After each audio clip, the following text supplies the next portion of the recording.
जय हिंद दोस्तों। आज हम देखेंगे मध्य प्रदेश की भूगर्भिक संरचनाएं।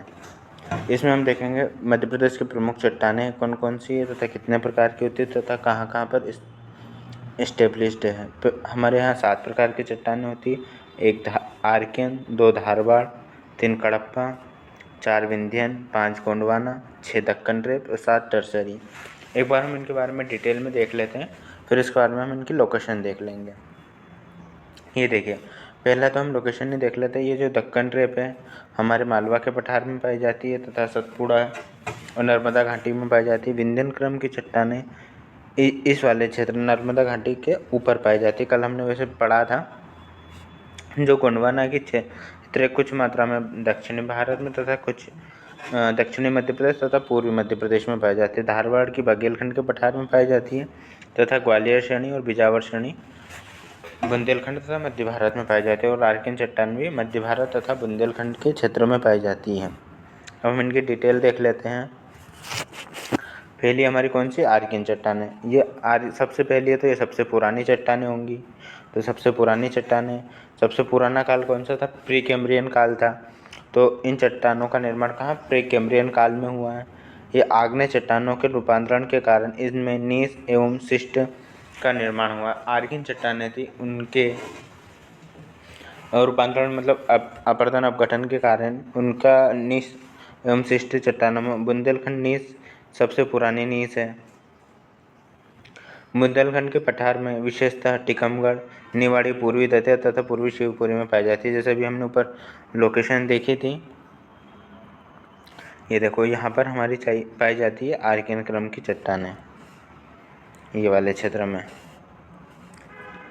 और जीवाश्मों का अभाव रहता है क्योंकि ये सबसे पुरानी चट्टानें हैं। इसमें जीवाश्मों का अभाव इसलिए रहेगा क्योंकि जब जैसे कोई लावा मैग्मा के रूप में बाहर निकला तो वहाँ पे जो भी जीव था वो बहुत अत्यधिक गर्म था, इसलिए उसे नष्ट कर दिया, इसलिए वहाँ जीवाश्म नहीं बचे। और अत्यधिक प्राचीनतम चट्टानें ये हमने देख ही लिया है। आर्कियन चट्टान हो गई। इसके बाद में दूसरे नंबर पे हमारी धारवाड़ चट्टान है। ये जो हम पहली कौन सी थी? आर्कियन। आर्कियन के अपरदन और अपघटन से कौन सा हो जाएगा निर्माण? धारवाड़ का निर्माण हो जाएगा। आर्कियन का अपघटन हुआ तो धारवाड़ का। रूपांतरित होने के कारण इसमें जीवाश्म का अभाव रहता है क्योंकि उसमें भी जो हमने आर्कियन चट्टानें पढ़ी थी उसमें जीवाश्म नहीं रहते हैं, अर्थात इसमें भी नहीं रहेंगे क्योंकि है तो उन्हीं का रूपांतरण है। तथा यह कहाँ? संकोली श्रेणी जबलपुर में, चिल्पी श्रेणी बालाघाट में तथा सौंसर श्रेणी छिंदवाड़ा में पाई जाती है। अब हम ये श्रेणी याद रखनी है, ये श्रेणी पूछी जा सकती है कौन सी श्रेणी कहाँ है। जिससे पहली है संकोली श्रेणी। इसको हम कैसे याद करेंगे? इसको हम याद कर लेंगे संकोली। संकोली कहाँ है? जबलपुर में। जब हमारे अंदर बल होता है तो हमें किसी भी चीज़ की शंका नहीं करनी चाहिए। या फिर इसको उल्टा कर लो, संकोली से हमारा हो जाएगा शंका। और जबलपुर में जो बल आता है, बल को उल्टा कर लो लव।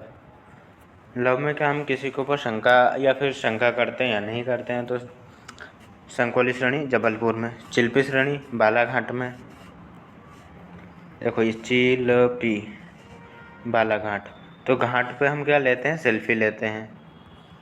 जैसे नर्मदा घाट हो गया और छिपरा घाट, कोई सा भी घाट होगा उसमें हम क्या चिल्पी को रख लो, हम सेल्फी कर लेते हैं। तो सेल्फी हम कहाँ लेते हैं? घाट पे लेते हैं। और एक सौंसर श्रेणी छिंदवाड़ा में। हमारे जो सेंसर है हमें छिन्न भिन्न कर देते हैं इधर उधर, तो सौंसर श्रेणी छिंदवाड़ा में पाई जाती है। इसमें प्रमुख खनिज मैग्नीज पाया जाता है। इसमें कौन से खनिज पाए जाते हैं? मैग्नीज खनिज पाया जाता है क्योंकि धारवाड़ चट्टान हमने देखी थी बघेलखंड में है स्थित है और बघेलखंड बालाघाट का क्षेत्र भी आता है। तो बालाघाट में हम क्या मैग्नीज प्रसिद्ध है, तांबा प्रसिद्ध है। और इनका नाम जो धारवाड़ है, क्योंकि कर्नाटक में सबसे ज़्यादा ये चट्टानें पाई जाती है, उसमें एक गांव है धारवाड़, उसके नाम पर इसका नाम हुआ है। अब जैसे मैंने बताया था बालाघाट, उसमें अधिकतर खनिज पाया जाता है। तो ये बालाघाट वगैरह में है, अर्थात बघेलखंड के पठार के पास है, तो इसमें सबसे ज़्यादा खनिज समृद्ध चट्टानें होंगी। तीसरे नंबर पे हमारी कडप्पा चट्टानें या कुड़प्पा चट्टानें भी बोलते हैं इन्हें। इनका निर्माण जो आर्कियन चट्टान है, आर्कियन के बाद में धारवाड़ हो गए। धारवाड़ आर्कियन चट्टानों के अपरदन से धारवाड़ को, और धारवाड़ के अपर्दन अपक्षय से निक्षेपण से इनका निर्माण हुआ है। कौन सी? कडप्पा चट्टानों का। यह बिजावर श्रेणी, पन्ना, सतना, छतरपुर तथा ग्वालियर श्रेणी में पाई जाती है। इसमें प्रमुख खनिज हीरा पाया जाता है। आंध्र प्रदेश के कडप्पा के नाम पर इसका नामकरण। अब देखिए ये कहाँ बिजावर श्रेणी और ग्वालियर श्रेणी हमने देखा था अभी। ये देखो, ये बिजावर श्रेणी, यहाँ कडप्पा, और ये जो ग्वालियर श्रेणी है इसमें पूरे में कडप्पा चट्टानें फिर कडप्पा चट्टानें पाई जाती है। अब बिजावर श्रेणी में यहाँ पे क्या पन्ना आ जाता है, पन्ने में हीरा पाया जाता है, तो इसमें भी इन चट्टानों में भी क्या हीरा पाया जाएगा। ठीक है, ये हमारी तीन हो गई। एक आंध्र प्रदेश में कडप्पा गाँव है, वहाँ पे उसके नाम पर इसका नामकरण हुआ है। फिर ये विंध्यन चट्टान, अब जैसे धारवाड़ का आर्कियन से हुआ था, और जो हमारी कडप्पा चट्टानों का धारवाड़ से होता है, और जो विंध्यन चट्टान है उनका निर्माण भी कडप्पा चट्टानों के अपक्षय में परदन से होगा, परदन चट्टानों से होगा। ये हम कहाँ पाई जाती है? मध्य प्रदेश में कैमूर, भांडेर और सोन श्रेणी। कल हमने जब पढ़ी थी श्रेणियाँ पर्वत पठार, तो उसमें हमने देखा था कैमूर, भांडेर और से ट्रिक के माध्यम से याद किया था। तो अब एक बार हम इसकी लोकेशन भी देख लेते हैं। ये देखिए विंध्यन, ये अपन ने ऊपर पढ़ा था यहाँ पे विंध्याचल पर्वत, यहाँ सतपुड़ा पर्वत, और विंध्याचल का हमने याद किया था विभागई से 3 श्रेणी होती है। तो यह कैमूर, भांडेर में पाई जाती है, और यहाँ से नर्मदा, अमरकंटक यहाँ से सोन नदी निकलती है, तो उनके क्षेत्र में पाई जाती है। और उसके बाद में इन चट्टानों में क्या क्या पाया जाता है? बलुआ पत्थर, चीनी मिट्टी, चूना पत्थर, संगमर।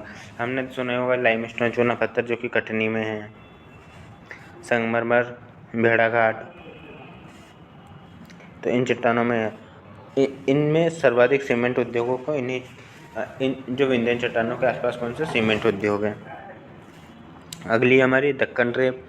दक्कन ट्रेप का निर्माण क्या हो? जो क्रिटेशियस में जब ज्वालामुखी फटा उसमें लावा बेच गया था, तो लावा दक्कन ट्रेप का निर्माण हुआ ज्वालामुखी क्रियाओं के स्वरूप। वो ठंडा हुआ तो वहाँ पे मालवा का पठार बन गया, उसे ही हम दक्कन ट्रेप का कहते हैं। इन चट्टानों में बक्साइट, स्फटिक, डोलोमाइट एवं काली मृदा का निर्माण हुआ। अब जब लावा ठंडा होगा तो उससे काली मृदा का ही निर्माण होता है। बेसाल्ट चट्टानें भी कहा जाता है इनको। ये पश्चिमी मालवा, मध्य प्रदेश मालवा में पाई जाती है। ये देखिए, हम इसकी लोकेशन देख लेते हैं। ये देखिए, ये दक्कन ट्रेप पूरी, ये मालवा का पठार, सतपुड़ा की कुछ भाग आ जाता है, नर्मदा नदी और विंध्याचल का भाग आ जाते हैं। तो इसमें कौन सी? विंध्यन चट्टान है, और सॉरी दक्कन ट्रेप चट्टान है। फिर अगली हमारी गोंडवाना क्रम की चट्टान है।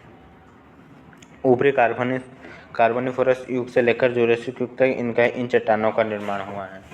गोंडवाना का कब से कब? ऊपरी जो कार्बोनिफेरस युग से लेकर सीधा कार्बोनिफेरस से जुरासिक युग तक। यह कहाँ पाई जाती है? पेंच घाटी, सोन घाटी, जबलपुर तथा बघेलखंड में कुछ मात्रा में पाई जाती है।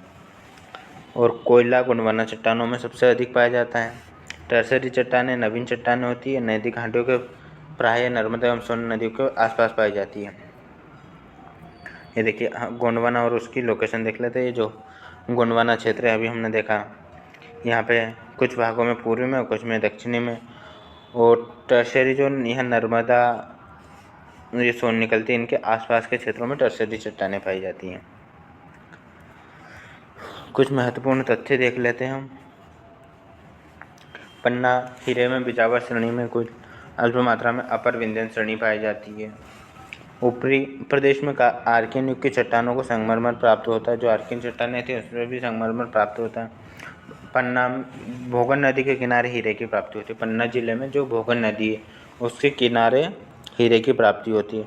कुछ स्थान देख लेते हैं। मचगांव पन्ना हो गया, हिनोता पन्ना, कोटारिया सतना, हीरे की खानें। और कडप्पा शेल ग्वालियर उपक्रम के निचले भाग में पार, ऊपरी भाग को मोरार कहते हैं। जो कडप्पा शेल है उसके ग्वालियर उपक्रम में निचला भाग है उसको हम पार कहेंगे, और ऊपरी भाग को मोरार कहेंगे। तो दोस्तों इस वीडियो के माध्यम से हमने मध्य प्रदेश की भूगर्भिक संरचना देखी तथा हमने 7 प्रकार की चट्टानों को पढ़ा। अगर आपको वीडियो अच्छा लगा हो तो like, comment, share and subscribe करें। जय हिंद, जय भारत।